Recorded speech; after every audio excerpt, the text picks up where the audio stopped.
আমার ভাইয়ের মতো যারা গুম হয়ে আছে, চৌধুরী আলম ভাই, ইলিয়াস আলী ভাই,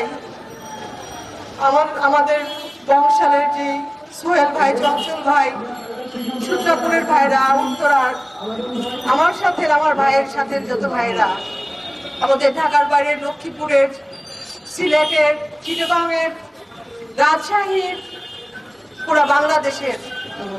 আজকে কিন্তু সরকার গঠনের পরে 6 দিন পার হয়ে গেছে। আমরা জানি না এখনো আমার ভাইদের কি হয়েছে।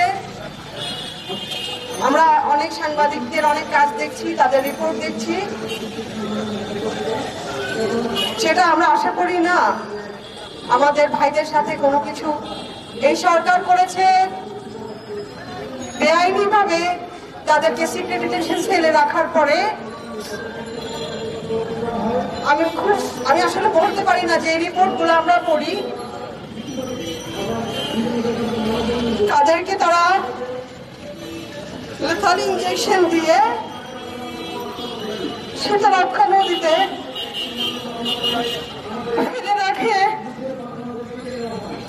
কোন পরিবার কে আছে যে এটা সহ্য করতে পারবে, এটা নিতে পারবে? তার পরিবারের একজনকে রাষ্ট্রীয় সংস্থা যারা শেখ হাসিনার নির্দেশে, তারেক সিদ্দিকের অ্যাডভাইসে, জিয়াউল হাসানের মতো যত অফিসার আছে তাদেরকে কেউ অধিকার দেয় নাই আমাদের মায়ের মতো, আমাদের পরিবারের মতো সন্তানদেরকে ধরে নিয়ে যে এভাবে ডিটেনশন দেওয়ার, এভাবে টর্চার করার। আমি জানি না আল্লাহ তাদেরকে কোন অবস্থায় রেখেছেন। আমি চাই, আমাদের সাথে আপনারা জানেন গতকালকে প্রধান উপদেষ্টার বৈঠক হয়েছেন এবং তিনি আমাদেরকে আশ্বস্ত করেছেন আগামী 24 ঘন্টার মধ্যে জিয়াউল হাসানের মতো, তারেক সিদ্দিকের মতো যারা এই সমস্ত গুম খুনের সাথে জড়িত তাদেরকে অ্যারেস্ট করে তাদের জবানবন্দি দিতে হবে, তাদেরকে বিচারের আওতায় আনতে হবে এবং তাদের কাছ থেকে তথ্য নিয়ে আমাদেরকে দিতে হবে। যতগুলো পরিবার গুম আছে, যাদেরকে খুন করা হয়েছে, তাদেরকে সরকারের দায়িত্বে, স্বরাষ্ট্র মন্ত্রণালয়ের দায়িত্বে এদেরকে অ্যারেস্ট করার মাধ্যমে প্রত্যেকটা তথ্য নিয়ে প্রত্যেকটা পরিবারের কাছে পৌঁছে দেওয়া হবে।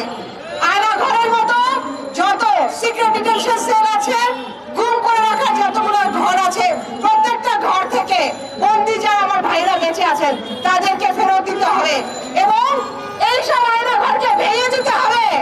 এই আয়না ঘর আর থাকবে না বাংলাদেশে।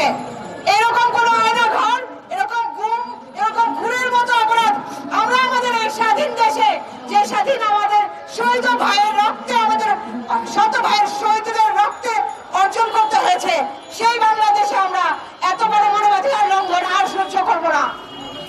আমরা চাই অতি সত্বর 24 ঘন্টার মধ্যে তাদেরকে অ্যারেস্ট করে বিচারের আওতায় আনা হোক।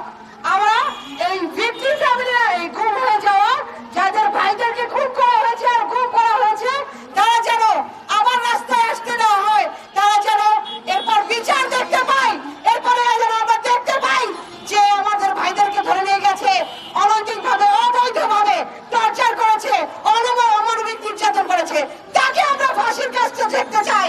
আমরা পুরো বাংলাদেশের নাগরিক এখন অপেক্ষা করছি যেন তাদেরকে অ্যারেস্টের খবরটা আমরা শুনতে পাই। আমাদের সকলের দাবি, আমাদের সবার একটাই দাবি এখন, তাদেরকে 24 ঘন্টার মধ্যে জিয়াউল হাসানের মতো যত অফিসার আছে তাদেরকে অ্যারেস্ট করা হোক। এই প্রথম দাবিতে আমরা যখন তাদের কাছ থেকে জানতে পারবো, আমরা আশা করি আমরা তখন সবাইকে বিচারের আওতায় আনতে পারবো।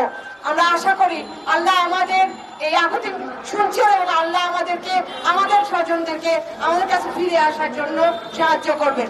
আমরা আবার আপনাদেরকে ধন্যবাদ জানাই। আমরা এখন সকল এখানে গুম পরিবাররা জানেন যে যাদের ভাইদেরকে নিয়ে গেছে এবং গুম করে হত্যা করা হয়েছে, তারা সবাই এখানে আছি। আমরা জানি শহীদ মিনারে এই ছাত্র আন্দোলনের শহীদের যে মায়েরা আছেন তারা সকলে একত্রিত হয়েছেন। আমরা তাদের সাথে একত্রতা প্রকাশ করছি এবং আমরা তাদের সাথে এখন পাশে গিয়ে দাঁড়াবো, যেন আমরা একটা বাংলাদেশে, এই স্বাধীন বাংলাদেশে কোন ভাইয়ের হত্যার একটা বিচারও যেন না হয়ে না থাকে। প্রত্যেকটা মা যাদের সন্তানকে হারিয়েছে, আমরা যতজন ভাইকে হারিয়েছি, প্রত্যেকটা বিচারকে বিচারের আওতায় আনতে পারি ইনশাল্লাহ। আমরা সেই দাবি জানাচ্ছি আগামী 24 ঘন্টা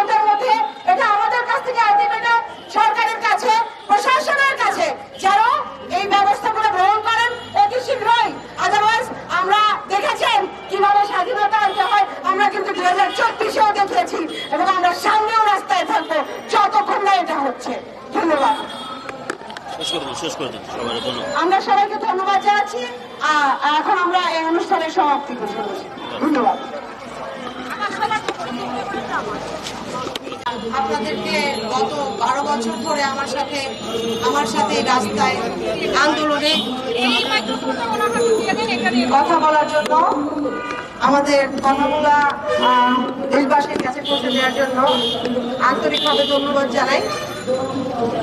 মায়ের ডাক যখন প্ল্যাটফর্মে দাঁড়ায়, একজন ঘুমের পরিবার হিসেবে পরিচয় নিয়ে আমি যখন দাঁড়াই, আমার পরিবার সহ বাংলাদেশের অনেক পরিবার, ঢাকার আমরা অনেক পরিবার, তখন দেখি যে আমাদের পরিবার থেকে আমার ভাইদেরকে নিয়ে যাওয়া হয়েছে।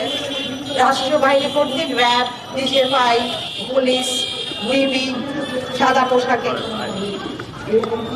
স্বৈরাচারী ফ্যাসিস্ট হাসিনার সরকার আমাদের ভাইদেরকে নিয়ে গেছে। আমাদের যে চিন্তাটা ছিল, মনুষ্যত্ব যদি বিন্দুমাত্র থাকে, হয়তো তাদেরকে সিক্রেট ডিটেনশন সেলে ফেলে রেখেছে। বছরের পর বছর, গত 11 বছর রাস্তায় আছি এই আশাটা নিয়ে, এই হায়না থাবা থেকে যখন আমার দেশ মুক্ত হবে, যখন আমরা এই স্বাধীন দেশে আমরা শ্বাস নিব, একটা রাস্তা দিয়ে একটা সিক্রেট ডিটেনশন। কথা বলবেন নাগরিক ঐক্যের সংগ্রামী সভাপতি, যিনি নিজেই গুমের শিকার হয়েছিলেন, মাহমুদুর রহমান মান্না।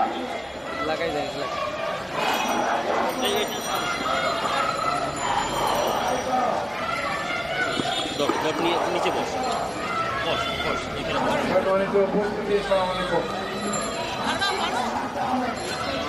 আমি এইরকম সমাবেশে প্রায় সব দিনই বলি, 11 বছর ধরে যে লাগাতার সংগ্রাম চলছে, সেই সংগ্রামের প্রায় ডে 1 থেকে আমি এটার সাথে যুক্ত আছি। তাদের সুখ দুঃখ, আর্তনাদ, কান্না প্রতিরত শুনি। আজকেও তারা যে কথাগুলো বলছে আমি বুঝি।